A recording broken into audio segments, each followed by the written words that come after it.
मित्रांनो, पुण्याच्या गडबडीतून थेट विदर्भाच्या मातीमधला आजचा आपला प्रवास राहणार आहे, त्यामुळे तुम्ही आजचा आपला ब्लॉग कंटिन्यू बघा. तर जय महाराष्ट्र भावांनो, स्वागत आहे तुमचं सौरव शेळके या ब्लॉगमध्ये. आजचं ब्लॉग बनवायचं कारण म्हणजे आपण पूर्ण 3 महिन्यानंतर जाणार होतो आपल्या घरी. आपलं घर म्हणजे बुलढाण्याला. तर आजचा जो आपला प्रवास राहणार हा पूर्ण आपला 500 किलोमीटरचा ट्रॅव्हल राहणार आहे. त्यासाठी आपण डायरेक्ट आलो आता तळेगाव रेल्वे स्टेशनवरतून. तळेगाव रेल्वे स्टेशनवरतून आपण लोकल पकडून जाणार आहे शिवाजीनगर रेल्वे स्टेशनला. तिथून पुढचा जो आपला ट्रॅव्हल राहणार आहे ते आपण ट्रॅव्हलनी करणार आहे. तर ते बघण्यासाठी आपला ब्लॉग तुम्ही कंटिन्यू बघा. तर भावांनो, आज आपण जाणार होतो बुलढाण्याला. त्यासाठी आपण डायरेक्ट आलो तळेगाव रेल्वे स्टेशनवरती. तळेगाव रेल्वे स्टेशनवरतून आता आपण डायरेक्ट जाणार आहे शिवाजीनगर रेल्वे स्टेशनला.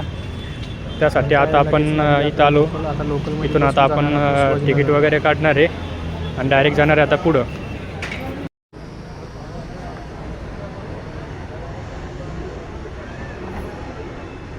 तर मित्रांनो, आता फायनली आपण आलो आहे शिवाजीनगर रेल्वे स्टेशनला. तर इथून आपल्याला जायचं आता सद्गुरू खड्डा पार्किंगला. तसं इथं आपल्याला जासाठी रिक्षा वगैरे पण अवेलेबल आहे. पण म्हणलं थोडं रस्त्याची मजा घेत नाही.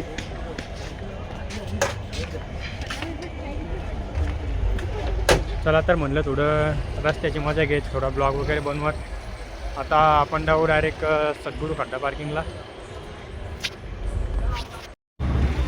तर मित्रांनो, फायनली आता आपण 1.5 किलोमीटर चालत आणि असं थोडं रोडच्या गाड्या वगैरे बघत आता आपण चाललो आपल्या सद्गुरू खड्डा पार्किंगवरती. तर चला आता मी तुम्हाला घेऊन जातो तशी रस्त्यातले मजा येऊ राहिली आज.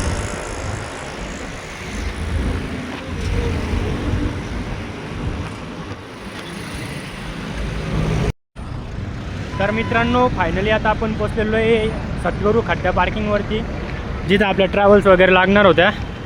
तर तुम्ही बघू शकता इथं भरपूर साऱ्या ट्रॅव्हल्स आहे. तर चला आता बघू आपली ट्रॅव्हल्स कोणकोणती इथं. तर त्याच्यानंतर आपण जाऊ. तर ब्लॉग जर आवडत असेल तुम्हाला आपल्याला तुम्ही सबस्क्राईब नक्की आणि कमेंट नक्की करा. तर बघा इथं सायरामची काय ट्रॅव्हल्स आहे.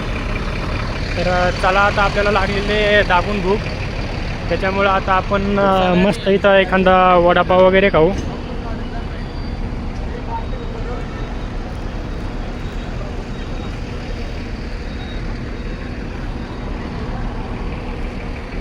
तर मित्रांनो, फायनली आता आपली गाडी इथं आलेली आहे. तुम्ही बघू शकता नंबर पण एकदम VIP आहे, 9999. आतमध्ये आल्यावर सायराम ट्रॅव्हलची एकदम लक्झरीज बस आहे. आणि काही तर चला आता तुम्हाला दाखवतो मी आतमधून. गाडी एकदम क्लीन आहे आपली.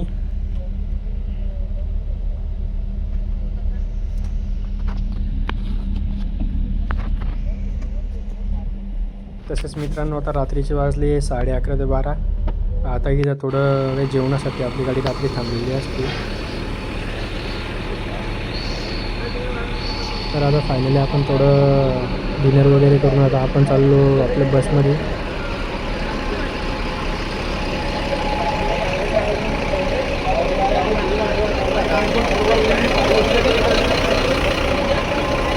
मित्रांनो, आता वाजले सकाळचे 6:30. आता आपण आपल्या घराजवळ येणार आहे, आपल्या स्टॉपमध्ये. त्यासाठी आता आपण उतरणार आहे गाडीतून.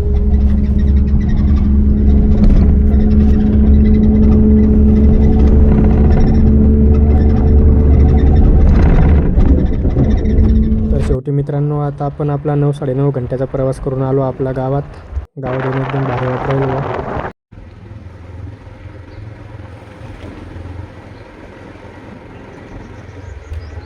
तर मित्रांनो, फायनली आता आपण आलो आपल्या घरी.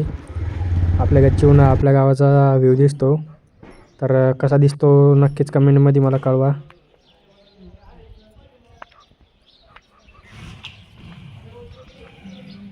आणि मित्रांनो, तुमच्या भावाचा आजचा ब्लॉग आवडला असेल तर सबस्क्राईब, लाईक आणि कमेंट नक्की करा. तर भेटू लवकरच आता पुढच्या ब्लॉगमध्ये.